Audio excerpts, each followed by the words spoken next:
¿Por qué tendrías que ser considerado trabajador cuando la independencia de una prestación de servicios no es subordinada? Ese tipo de actos de las autoridades son totalmente consecuentes para poder disciplinar, y esto entra en conocer los lineamientos de la Ley del Seguro Social. Los invito a que conozcan los reglamentos de afiliación y clasificación y fiscalización de empresas que tienen seguro social, reglamento de industria de construcción y, en fin, todo el contexto de lo que implica la seguridad social. Lo mismo sucedería con el tema del Infonavit. La Ley Federal de Proceso Contencioso Administrativo, les decía, surge a partir de 2005 como una necesidad de estandarizar y normar todas las reglas de la defensa fiscal, pero de lo que es el juicio contencioso administrativo federal, o sea, el juicio de nulidad como lo conocemos. El juicio de nulidad se instaura ante el Tribunal Federal de Justicia Administrativa. Este tribunal pertenece al Poder Ejecutivo y se encarga precisamente de solventar, lo veremos más adelante para cuando entremos a ver cuáles son estos medios de defensa con todo este contexto que estoy viendo. Otro tema que hay que tener presente en la defensa fiscal es la jurisprudencia. Hoy en día no solamente basta conocer el texto de la ley, conocer tus derechos y obligaciones contenidos en esta, sino que es importante que tengas en claro que los criterios se van actualizando por parte de las autoridades. Ya les mencionaba hace rato uno, ¿no? Los del artículo 129. Si tú no estás capacitado y no tienes conocimiento de la jurisprudencia o de las tesis que se van dictando en este sentido por el Poder Judicial Federal, es decir, los criterios de tribunales colegiados o la Suprema Corte de Justicia, o bien de las salas regionales o las metropolitanas del Tribunal Federal de Justicia Administrativa, si no tienes bagaje, si no tienes estudio de las jurisprudencias, puedes estar perdido, O sea, igual pasa con las autoridades. Las autoridades no crean que alguien les está dando capacitación todos los días o que pueden acceder. Si quieren capacitación, ellos se tienen que pagar sus cursos o meterse al desinterés o esperarse al que les dan institucionalmente, pero no es ni tan constante ni tan profundo como lo haríamos un particular buscando esta forma de capacitarnos. Entonces, cuando tú llegas con la autoridad, ella está actuando de una manera y le llegas con un tema de jurisprudencia, pues obviamente que la autoridad se sorprende y dice, ay, esto no lo sabía, no lo conocía. Pero si tú como contribuyente o como contador o como defensor no lo conoces, tampoco se te va a ir, no vas a poder tener esa ventaja absolutamente. No vas a poder defenderte si no tienes un conocimiento. Y aquí vuelvo a insistir, no tienes que ser abogado para hablar de defensa fiscal. Y dejo esto también en claro, perdón por esta muletilla de en claro, y así hasta que sea totalmente claro, de que la verdadera defensa, ya se los dije, comienza con la capacitación también. El contador que está capacitado en la empresa, el contador o la contadora que está sentado ahí en la compañía tomando decisiones, que es el paño de lágrimas, que es el bastón, es el oráculo del empresario, de la empresa, entre más capacitado esté, podrá tener una mejor función contributiva o de cumplimiento de obligaciones frente al fisco. Y evitará que haya atropellos y abusos en contra de esa empresa, de sus clientes o de su patrón o de quien corresponda con esa relación a la que se debe. Por eso es importante que sí estemos en revistas, en foros de este tipo de capacitación y en otros, en el contexto de estar informados cuáles son los criterios. Y es que semanalmente, por no decirlo que todos los días, se generan criterios. Es inagotable la suma, la cantidad de criterios que hay para poder entender cuáles son los límites de las autoridades, cuáles son las obligaciones o la interpretación que se tiene por parte de las autoridades judiciales o administrativas de tribunales respecto a las leyes fiscales, ¿no? La jurisprudencia del Tribunal Federal de Justicia Administrativa no es tan obligatoria, al menos para las autoridades que no son parte del sistema administrativo, es decir, la que es obligatoria al 100% para todos, jurisprudencia u observables algunas tesis, son las del Poder Judicial Federal. Pero para algunas autoridades administrativas, las jurisprudencias que emite el Tribunal Federal de Justicia Administrativa tienen una situación de peso, sí, con alguna responsabilidad para aplicarlas, pero cuando vienen del Poder Judicial Federal son sumamente fuertes y pesadas. Estas dos se complementan, pero en jerarquía, como lo evidencio en la lámina, están por encima estas, las del Poder Judicial. Otro aspecto que debes conocer como referencia inmediata para una defensa fiscal son los criterios de PRODECON. PRODECON son el acróstico o la palabra conformada de la Procuraduría de la Defensa del Contribuyente. Esta Procuraduría de la Defensa del Contribuyente, con casi ya vamos para casi los 10 años que se tiene esta institución, consiste en un órgano que se supone actúa, y creo que sí es verdad, actúa con imparcialidad para equilibrar el respeto, la reparación, la queja, defensa o asesoría de los derechos de los contribuyentes frente a las autoridades. Creo que el recurso de queja que se tiene ante PRODECON contra los actos de autoridades fiscales federales es muy bueno hoy en día. Es muy bueno para conocer criterios, posiciones o para los famosos acuerdos conclusivos, que también es uno de los altos servicios que se demandan ante la PRODECON, que es un derecho humano de los contribuyentes, el pedir que antes de que concluyan un crédito fiscal adverso, las partes puedan llegar a algún acuerdo en la forma en que se aborda la responsabilidad fiscal de una deuda que se tenga con el fisco o de alguna otra situación. Hoy en día se ha disminuido el presupuesto para la PRODECON y pareciera que está tendiente a amenazar su desaparición, y se han postulado ahí mucha defensa, pero hoy en día, ¿verdad?, ha sido una labor muy sesuda por parte de sus integrantes, porque realmente son estudios técnicos muy profesionales de verdaderas personas expertas en el tema de la defensa fiscal. La verdad, un criterio de PRODECON pues merece toda una metodología de respeto, de estudio. Es profesionalizante los contenidos que tienen, pero desafortunadamente los mismos magistrados del Tribunal Federal de Justicia Administrativa han desmerecido estos criterios, a tal grado que han dicho que no pueden ceñir sus sentencias porque no les obligan. Entonces, ¿para qué existe PRODECON? No, existe PRODECON para hacer un respeto. Sería interesante que ustedes se adelantaran a la página de PRODECON para que vieran que orienta, asesora, representa y de verdad ayuda a la defensa de los contribuyentes. Ha hecho un papel, yo lo calificaría de muy bueno a lo largo de estos años. Sí se han logrado cosas positivas, van delimitando algunos criterios orientadores, pero que aunque no son obligatorios para la autoridad, bueno, pues nos toca a nosotros hacer los nuestros para poderlos hacer llegar a las autoridades, si bien no como PRODECON, con una cuestión de un razonamiento metodológico y técnico muy bueno.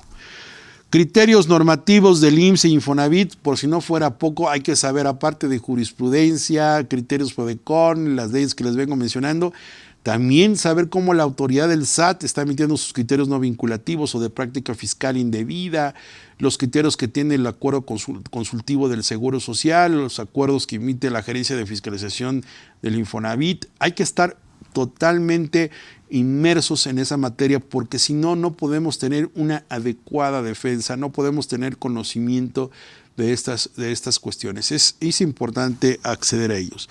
Conocimientos en la ley de amparo, por supuesto, porque si no sabes cómo funciona el amparo, ¿qué es un amparo?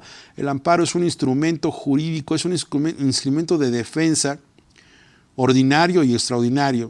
Ordinario cuando sigue a una secuela, cuando se dicta una sentencia del Tribunal Fiscal, y si nos es adversa, pues lo que sigue es un amparo directo. Pareciera que es como un medio, siempre dicen ellos, extraordinario de defensa. Yo diría ordinario, así entre cursiva, ¿no? Ordinario cuando forma parte de una secuela de una instancia que sigue para impugnar.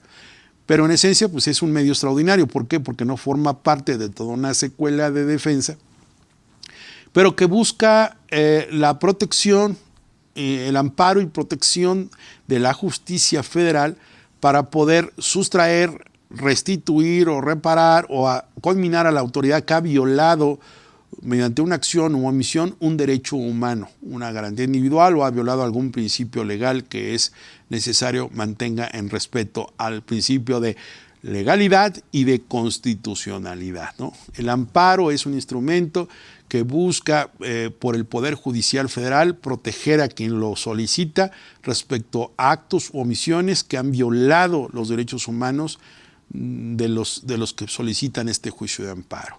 El amparo es un instrumento muy efectivo que permite el respeto inmediato a los derechos constitucionales como a la seguridad jurídica, a la intromisión del domicilio. Vaya, es un instrumento exquisito. Y antes de ir al corte de este break, yo les diría, a ver, ¿para qué serviría un amparo indirecto en una defensa fiscal inmediata? Pues muy fácil. Con un amparo indirecto sabían que yo puedo suspender o buscar la suspensión de la continuación de una auditoría fiscal. Si llega el citatorio hoy y mañana me notifican el acto administrativo que me van a hacer una visita domiciliaria por el ejercicio 2017 y yo no estoy preparado y necesito, pues hay argumentos para poder decir que hay una violación directa a un precepto de la Constitución y lograr por ahí entrada para que un juez de distrito en un amparo indirecto me permita decirle al SAT, hey, momento, se suspende la visita porque voy a revisar que no le estás respetando la Constitución a este contribuyente, dice que le estás violando su domicilio porque no señalaste en tu visita domiciliaria el objeto que buscas, ni el periodo, ni estás señalando los visitadores, ni el domicilio. Y la visita es un acto de molestia que debe estar respetando por el artículo 16, y si el contribuyente dice que tu orden de visita afectará en molestia la revisión de papeles y su domicilio, pues tengo que revisar que cumpla con ese lineamiento constitucional. Así que es una violación directa y en contra de eso yo le puedo suspender la continuidad de la auditoría. Y eso nos da bastante aire, es estratégico. La verdad, el amparo puede servir para detener una auditoría fiscal cuando nos conviene. La auditoría o la revisión puede ser paralizada hasta por 6 meses, 8 meses, un año. La auditoría, la verdad es que es un instrumento de fiscalización, un instrumento de defensa en la fiscalización muy eficaz. Y por último, pues también hay que conocer los códigos civiles y de los procedimientos civiles, porque a veces no conocemos las reglas básicas de los derechos y obligaciones que derivan de los contratos, de los actos, hasta qué momento, por ejemplo, en temas de soporte, materialidad de obligaciones, razón de negocios, ¿cómo queda soportada esta situación? Es importante aquí establecer que si no conocemos esos derechos y obligaciones de los contratos, de cómo se instrumenta, cómo se cumple la extinción de obligaciones, pues no vamos a poder saber argumentar momentos de acumulación. No sabemos cómo se extinguió una obligación contractual y tuvo el efecto fiscal por un impuesto que habíamos diferido. Y los de procedimientos civiles, porque hay muchos principios que nos permiten integrar la defensa. Por ejemplo, dice un postulado del Código de Procedimientos Civiles en materia federal: el que niega no está obligado a aprobar, a menos que su negación implique una afirmación. Si yo digo que un documento no se me notificó, es una negación. Y de acuerdo al Código de Procedimientos Civiles, en materia federal, aplicado al Código Fiscal, pues el que debe probar que sí me notificó, pues es la autoridad. Las negaciones absolutas de hechos no me pueden obligar a mí como contribuyente a aprobarlas. Entonces, creo que son estos, desde mi punto de vista, pues aspectos básicos de la defensa fiscal. Agradecerles por sus comentarios que nos han puesto en las redes sociales. Agradezco muchísimo todas sus consideraciones y por supuesto que sí, es un tema muy interesante. Por otro lado, en las preguntas que nos hacen también favor de llegar al chat del curso en este momento, voy a permitirme leer una. Agradezco a don Salvador las consideraciones. Dice: profesor Rubén, buenos días, qué apasionante clase y plática. Están dando ganas de estudiar Derecho, pero soy contador. Muchas gracias por su comentario y qué bueno que les pueda yo despertar este interés por la apasionante situación del derecho, por lo que es el complemento del fiscalista, que es conocer la parte jurídica. Pero nos dice también don Salvador, después de este agradecimiento que le hago a sus palabras, nos dice: ¿me pudiera decir en qué artículo perdóneme, ¿me pudieran decir en qué artículo, ley o código puedo encontrar el sustento que comentó de que quien niega no tiene derecho a probar? Me parece un arma que siempre debemos de tener como contadores para poder tener razón en las cosas que muchas veces decimos. Con mucho gusto, don Salvador. Y efectivamente, les decía que el derecho es lógica, el derecho se basa en presupuestos de lógica, la premisa mayor, la premisa menor y la conclusión. Eso se le conoce como silogismo. Y el fundamento legal que usted me pide está aquí en el artículo 81 y 82 del Código Federal de Procedimientos Civiles. Aquí está, se llama Código Federal de Procedimientos Civiles, que es aplicado de forma supletoria al Código Fiscal de la Federación y a la Ley Federal del Proceso Contencioso Administrativo, es decir, de las reglas de los juicios de nulidad, y estamos en el capítulo primero del título cuarto de las pruebas en estos juicios que son aplicables, y nos señala el artículo 81 que el contribuyente debe probar los hechos constitutivos de su acción. Aquí dice el actor, pero entendemos que es el contribuyente. El contribuyente debe probar los hechos constitutivos de su acción y, en este caso, la autoridad o la demandada, pues la de sus excepciones. Sin embargo, el artículo 82, que es la respuesta a lo que usted me pide, dice: el que niega solo está obligado a probar cuando la negación envuelva la afirmación expresa de un hecho. ¿Qué quiere decir? Que si yo estoy negando, por ejemplo, en el Seguro Social, y yo digo que no es un trabajador, sino que tenía ingresos por asimilado a salarios, en la medida que yo estoy negando que es un trabajador, pero estoy afirmando que tenía ingresos por salarios asimilados, entonces me toca probar, porque en mi negación estoy expresando otro hecho que implica una afirmación. Por eso es importante saber leer y escribir. No es lo mismo decir no lo sé, no sabía, no, que decir no y aclarar. El no saber escribir, el no saber hablar, el no saber argumentar, trae como consecuencia que entonces tengamos que probar lo que nosotros estamos diciendo. No es lo mismo decir no tiene firma el documento del crédito fiscal. No es lo mismo decir no tiene firma a decir que la firma no corresponde al administrador desconcentrado jurídico del sur de la Ciudad de México. Una cosa es negar que no tiene firma, otra que la firma no corresponde a la persona, u otra que la persona que estampó no es la firma que salió de su puño y letra. El saber dirigirnos en lo que escribimos es muy importante, porque si nosotros negamos y afirmamos otro hecho, ya desvirtuamos la obligación de la prueba. Entonces, si yo digo no conozco el crédito fiscal, no me han notificado ninguna resolución, es no. Pero si digo no me notificaron el crédito fiscal, sin embargo, el día que fui a la administración desconcentrada, me paré sin querer en la posición de los estrados y me percaté que había una notificación por estrados a cargo de la contribuyente que represento, pues ya purgaste, porque si por un lado dices que no se te notificó, pero por el otro que ya lo conoces, entonces tú mismo te echaste la soga al cuello. Entonces hay que saber manejar las negaciones. Espero haberle dado la respuesta de que el que afirma solo está obligado a probar. Pero cuando hay una negación, el que niega no está obligado a probar, a menos que su negación confiese otro hecho. Y dice, ya son otras fracciones que no tendrán nada que ver, pero son en el tema de que el que niega solamente prueba. De otra forma, si leyéramos al revés, no está obligado a probar el que niega cuando exista una negación, sin que exista la afirmación de otro hecho. ¿Se dan cuenta? Esta dialéctica, este manejo de recursos es muy conveniente. Bien, vamos a continuar con nuestra presentación que les he preparado. Y aquí nada más es cuáles son los tipos de actos que desde mi punto de vista pueden provocar ya una defensa fiscal. Nada más lo señalo. Lo que son las compulsas o solicitudes de información.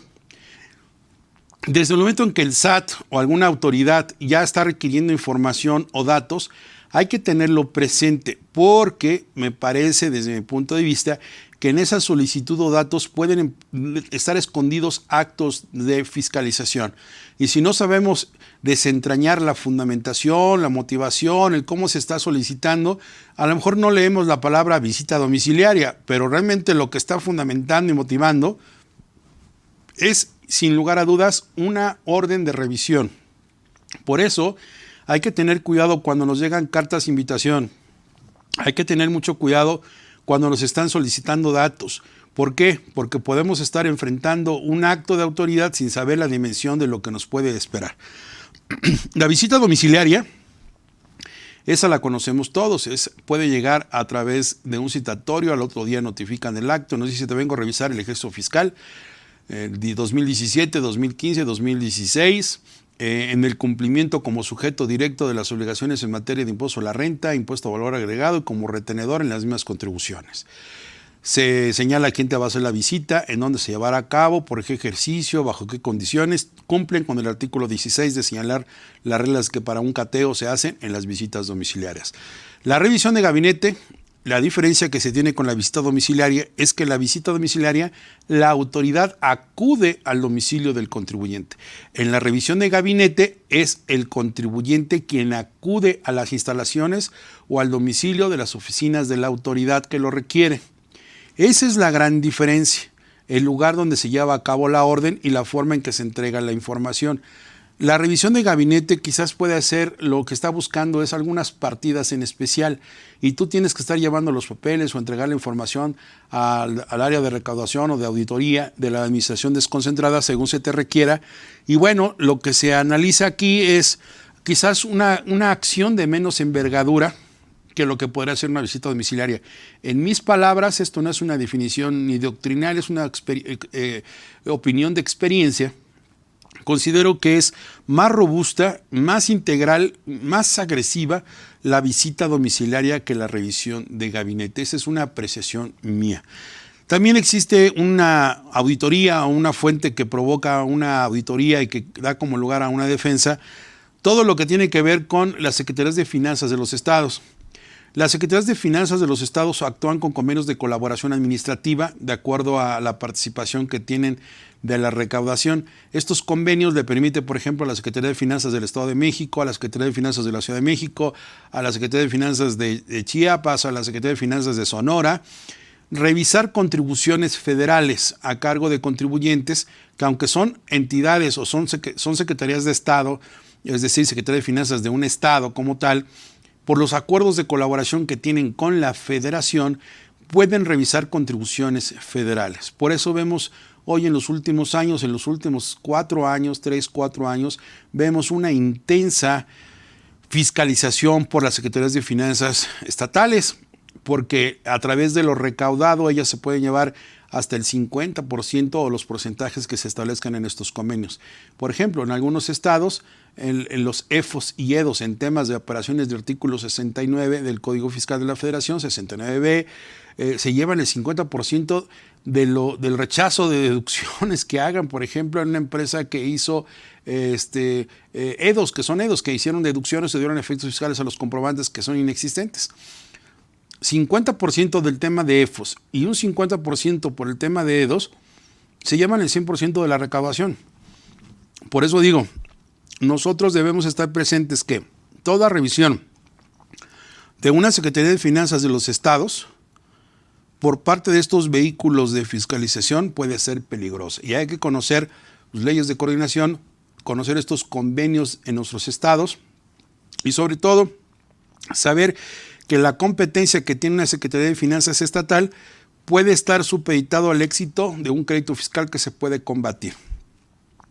También señalo aquí como una fuente o un tipo de auditoría que desata defensa fiscal las derivadas de demandas laborales a través de la Secretaría del Trabajo y Previsión Social. ¿Por qué digo esto? Porque cuando se acredita que en algún momento hay una relación de trabajo y nosotros estábamos manifestando que no lo había, pues imagínense, de probarse que había una verdadera relación de trabajo en un esquema de asimilados a salarios, tú quieres defender que tienes a 20, 30 personas a las que les estás pagando como ingresos asimilados a salarios y tú crees que son prestadores de servicios independientes, pero están en un mismo lugar, reciben tus órdenes, están sujetos a un horario, obedecen, tú los supervisas, los controlas, son trabajadores disfrazados. ¿Qué provocaría esto?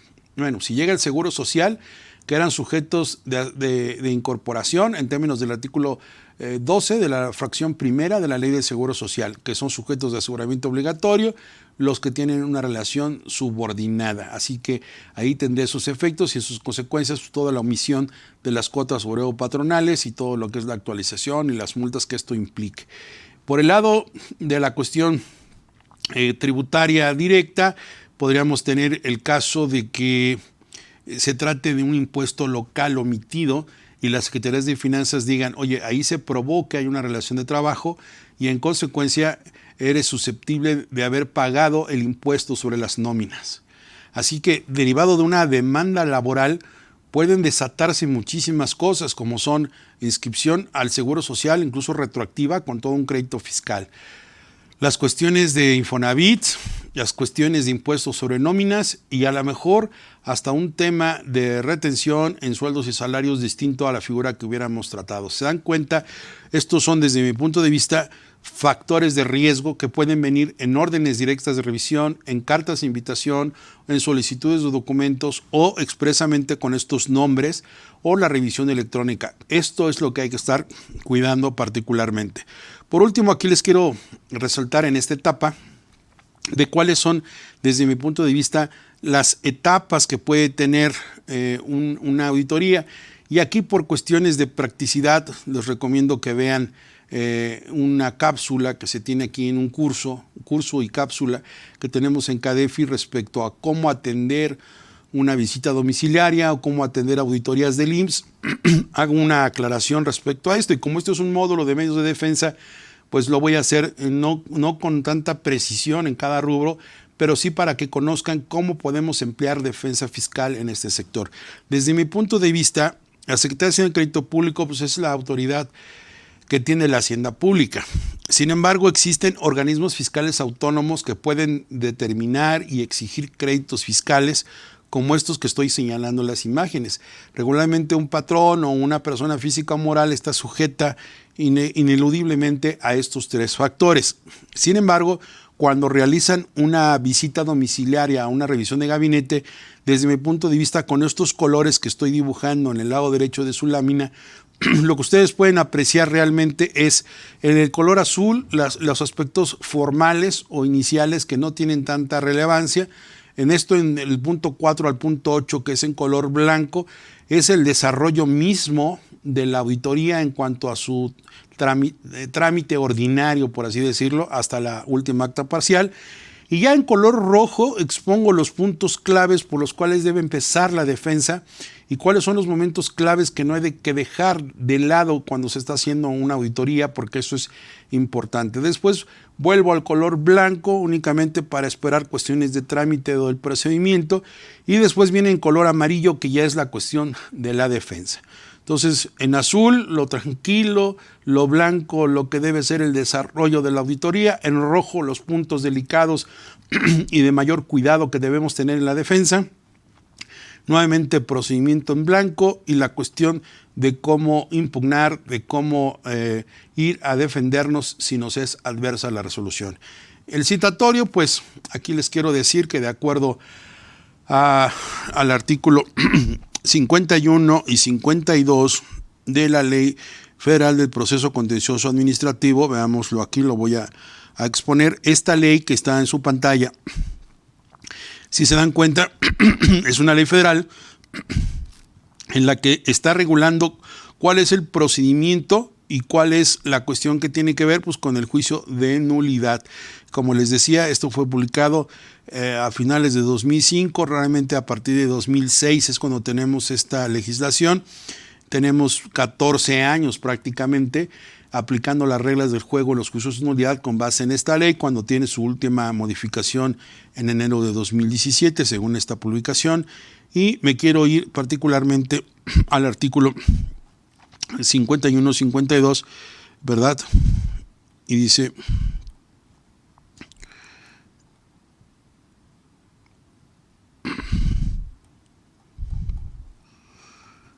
cuando establece